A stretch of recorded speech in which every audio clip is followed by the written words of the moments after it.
Chapter 9. The Mock Turtle Story. "You can't think how glad I am to see you again, you dear old thing," said the Duchess, as she tucked her arm affectionately into Alice's and they walked off together.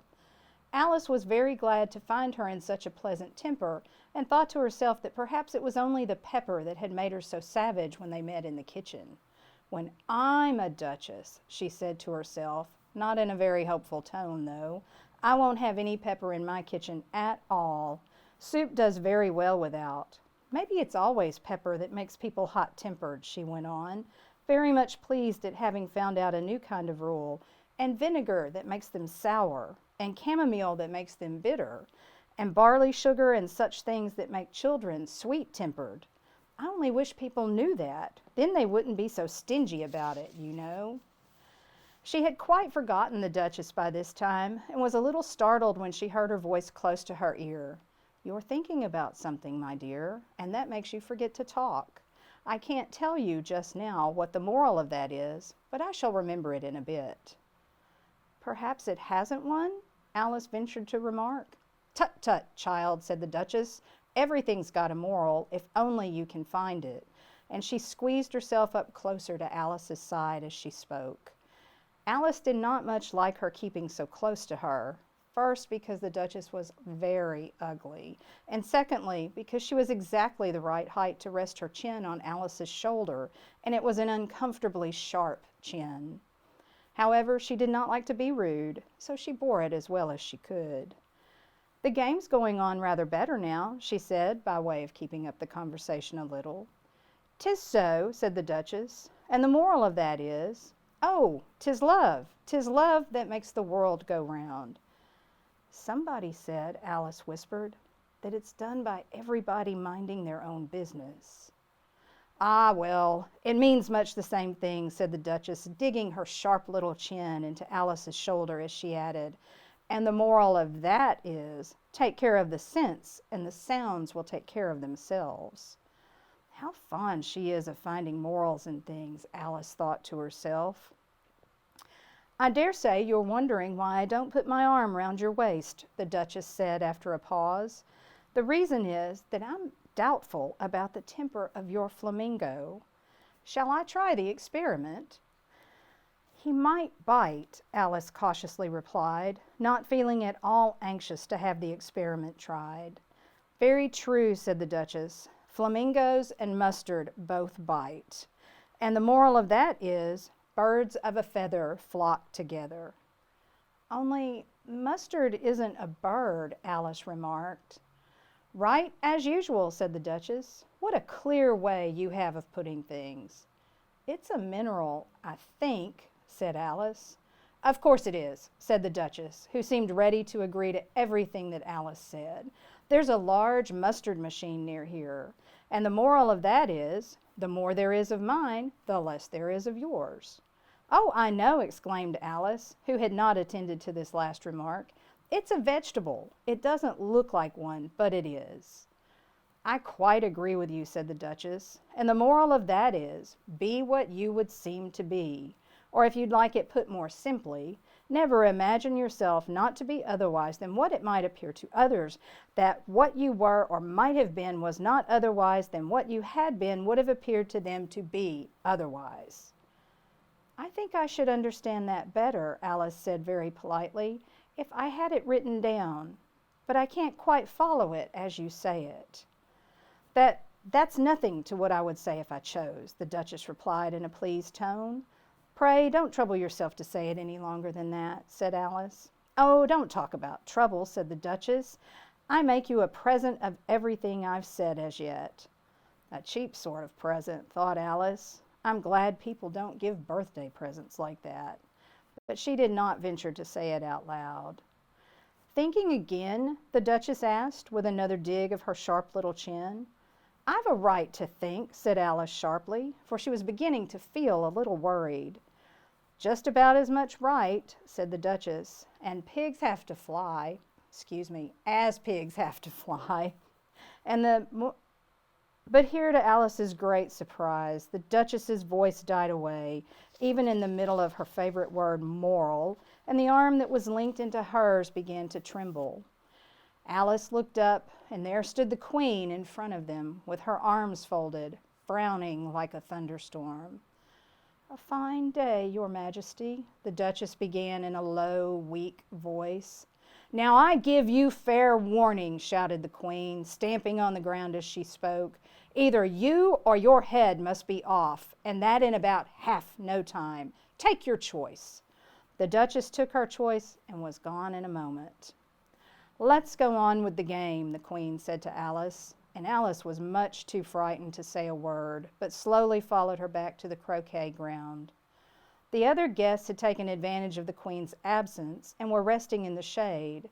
However, the moment they saw her, they hurried back to the game, the Queen merely remarking that a moment's delay would cost them their lives. All the time they were playing, the Queen never left off quarreling with the other players and shouting, "Off with his head," or "Off with her head." Those whom she sentenced were taken into custody by the soldiers, who of course had to leave off being arches to do this, so that by the end of half an hour or so there were no arches left, and all the players except the King, the Queen, and Alice were in custody and under sentence of execution. Then the Queen left off, quite out of breath, and said to Alice, "Have you seen the Mock Turtle yet?" "No," said Alice. "I don't even know what a mock turtle is." "It's the thing mock turtle soup is made from," said the Queen. "I never saw one or heard of one," said Alice. "Come on then," said the Queen, "and he shall tell you his history." As they walked off together, Alice heard the King say in a low voice to the company generally, "You are all pardoned." "Come, that's a good thing," she said to herself, for she had felt quite unhappy at the number of executions the Queen had ordered. They very soon came upon a griffin lying fast asleep in the sun. If you don't know what a griffin is, look at the picture. "Up, lazy thing," said the Queen, "and take this young lady to see the Mock Turtle and to hear his history. I must go back and see after some executions I have ordered." And she walked off, leaving Alice alone with the griffin. Alice did not quite like the look of the creature, but on the whole she thought it would be quite as safe to stay with it as to go after that savage Queen, so she waited. The griffin sat up and rubbed its eyes, then it watched the Queen till she was out of sight, then it chuckled. "What fun," said the griffin, half to itself, half to Alice. "What is the fun?" said Alice. "Why, she," said the griffin. "It's all her fancy that. They never executes nobody, you know. Come on." "Everybody says come on here," thought Alice as she went slowly after it. "I never was so ordered about before in all my life. Never." They had not gone far before they saw the Mock Turtle in the distance, sitting sad and lonely on a little ledge of rock, and as they came nearer, Alice could hear him sighing as if his heart would break. She pitied him deeply. "What is his sorrow?" she asked the griffin, and the griffin answered, very nearly in the same words as before, "It's all his fancy that. He hasn't got no sorrow, you know. Come on." So they went up to the Mock Turtle, who looked at them with large eyes full of tears, but said nothing. "This here young lady," said the griffin, "she wants for to know your history, she does." "I'll tell it her," said the Mock Turtle in a deep, hollow tone. "Sit down, both of you, and don't speak a word till I've finished." So they sat down, and nobody spoke for some minutes. Alice thought to herself, "I don't see how he can ever finish if he doesn't begin," but she waited patiently. "Once," said the Mock Turtle at last, with a deep sigh, "I was a real turtle." These words were followed by a very long silence, broken only by an occasional exclamation of "Hilk" from the griffin, and the constant, heavy sobbing of the Mock Turtle. Alice was very nearly getting up and saying, "Thank you, sir, for your interesting story," but she could not help thinking there must be more to come, so she sat still and did nothing.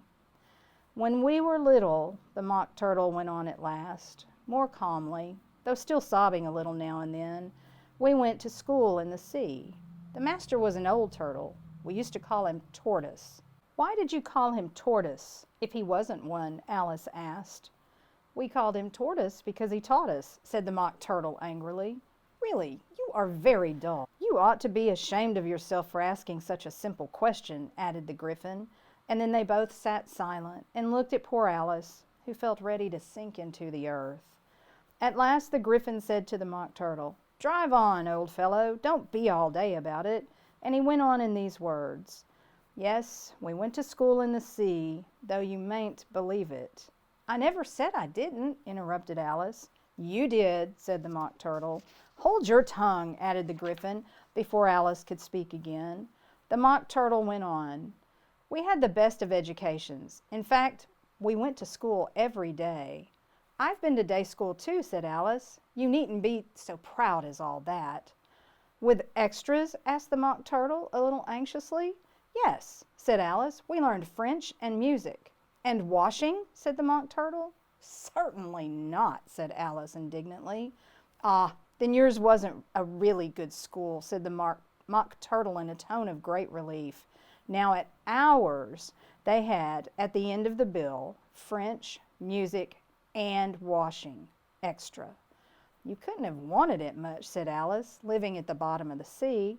"I couldn't afford to learn it," said the Mock Turtle with a sigh. "I only took the regular course." "What was that?" inquired Alice.